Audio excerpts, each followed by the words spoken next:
In today's video, we'll explore the psychological roots of what's often referred to as Sunday Scaries, or what I prefer to call Sunday dread, that overwhelming feeling that many of us get when thinking about going to work the following day after the weekend.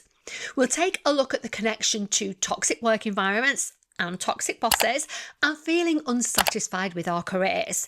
Plus, I'll also discuss 9 actionable strategies to overcome that Sunday dread. I'm Jo Banks. I've been a professional executive business coach for 16 years, and I'm sharing what I know.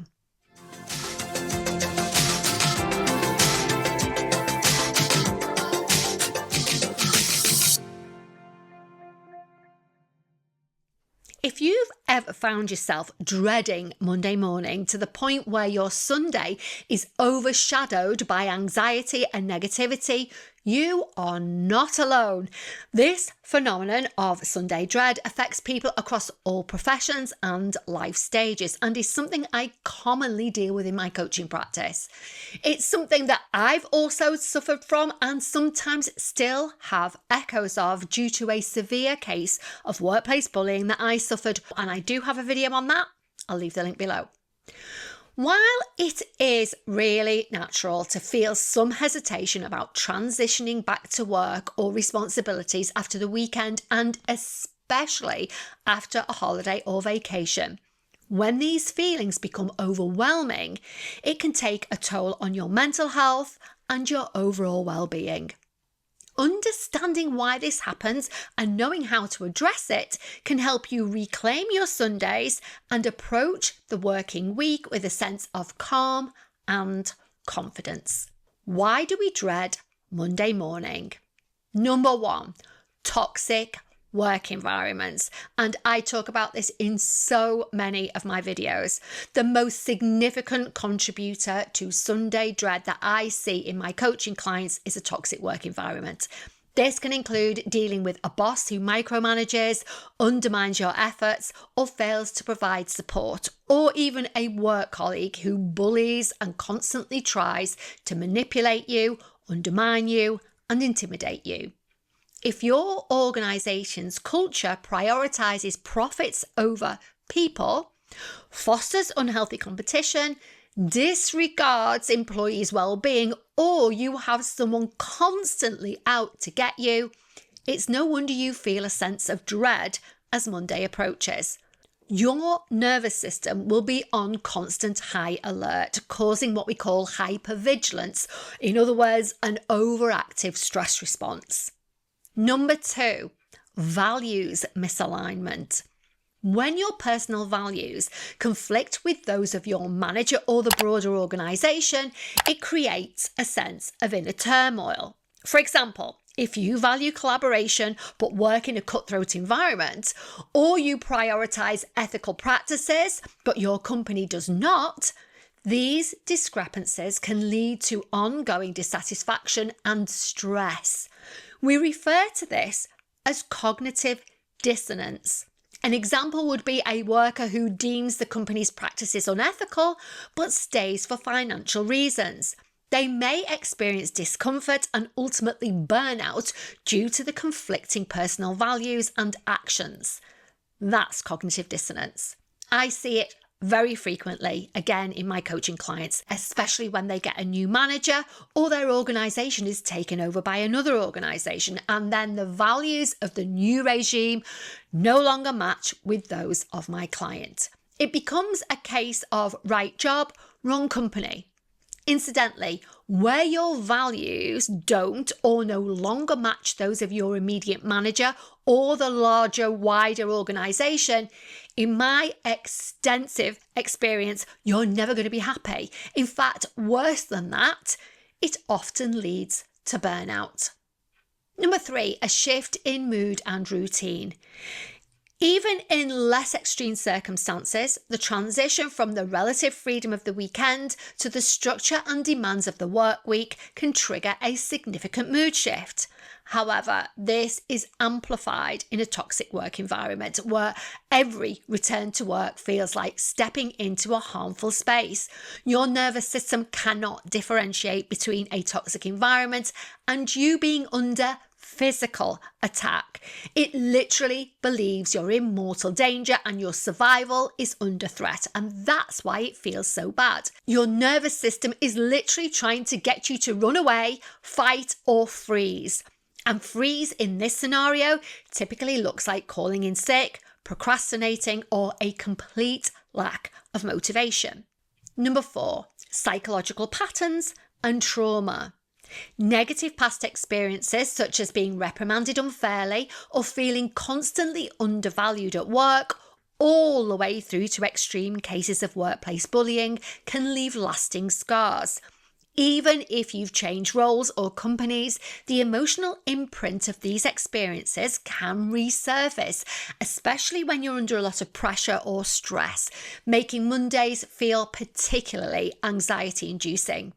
As I've already mentioned, I went through a particularly bad experience of workplace bullying, and I think it's over 16 years ago now. And occasionally, particularly if I haven't been taking good care of myself, or if I've had a particularly difficult week the previous week, I find that the same trauma can resurface and I wake up feeling sick on a Monday morning. Of course, I know how to deal with it now, but it's unpleasant all the same, and it's not something I can stop from occurring because it happens in the subconscious and completely without warning. The impact of Sunday dread on mental health. When left unchecked, Sunday dread can significantly affect your well-being. It might manifest as number 1, increased anxiety. Persistent worry about the upcoming week can lead to physical symptoms like racing heart, restlessness, difficulty sleeping. Number 2, mood swings. You may feel irritable or downcast, making it hard to enjoy the remainder of your weekend.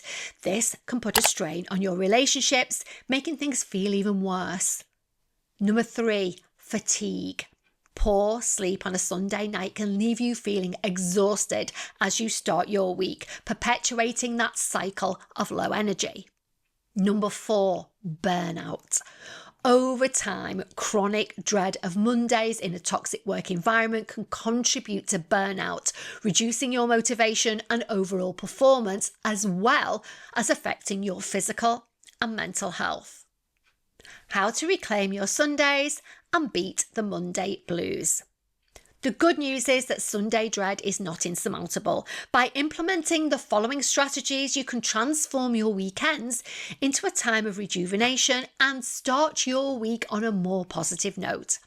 However, it does take effort. You can't expect anything to change until you decide to do something different, and that takes consistent action.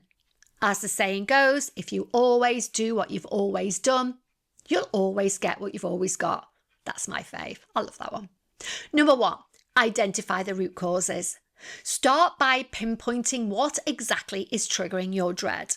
Is it a difficult boss, unrealistic expectations, or a workplace culture that doesn't align with your values? Once you've identified the source, you can begin to take steps to address it. Number 2, educate yourself. If your dread is rooted in a toxic work environment, I have over 70 videos covering everything from is my boss a narcissist to my most popular one, 7 clear signs your boss or co-worker is actively sabotaging your success.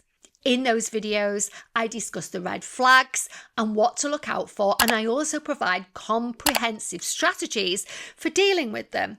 Educating yourself and having an exit plan, if appropriate, is absolutely key in this type of scenario. I'll leave the link to my playlist below so you can go straight there after this.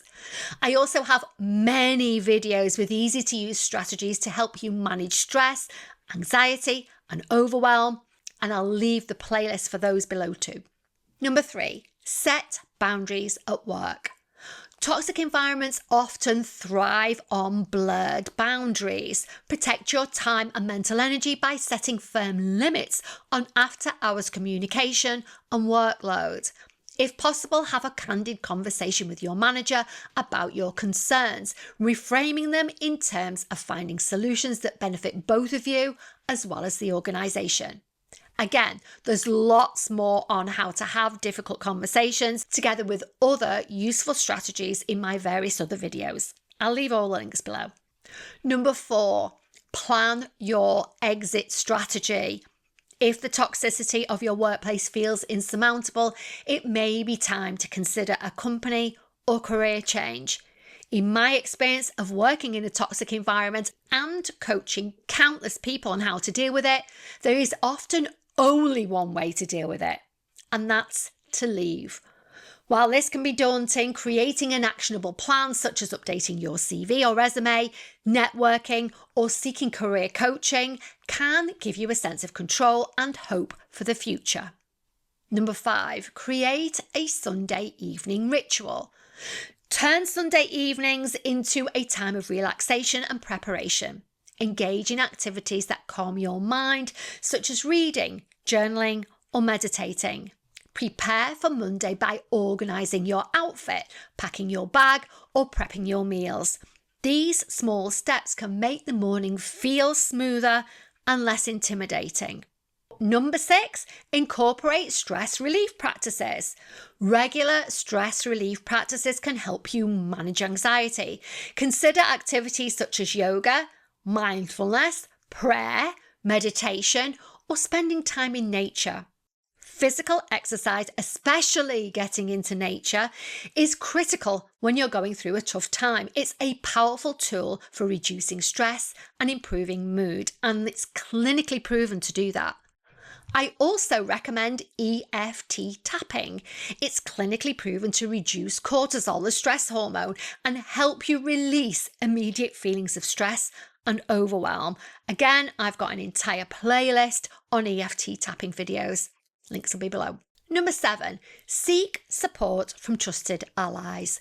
Talk to friends, family, or colleagues who can provide a listening ear and a valuable perspective. Sometimes simply voicing your frustrations can provide clarity and relief. If your workplace has an HR department or an employee assistance program, explore whether these resources can help address your concerns. I get a lot of feedback in my videos that HR is often part of the problem, and while that can sometimes be the case, it isn't always. I spent almost 20 years in HR before establishing my coaching practice in 2009, and I still have very close links within the industry. And I can categorically say that not all HR departments and HR practitioners are the same. It's at least worth a try to raise the concerns with HR. If you get nowhere, then it's time to move forward with a different plan. Number 8, evaluate your long-term goals. If Sunday dread is a recurring issue for you, it might be time to address whether your current career or lifestyle aligns with your goals and values. Feeling trapped in a job that doesn't resonate with you can exacerbate feelings of dread, and I can definitely testify to this one. You cannot outrun it. If you don't do something about it sooner or later, it will catch up with you, typically resulting in stress, anxiety, and eventually burnout. I strongly recommend career coaching, which is one of the things that I do, and explore new opportunities if this resonates with you. Number 9, seek professional help if necessary. If your feelings of dread persist or significantly impact your quality of life, do not hesitate to seek professional help.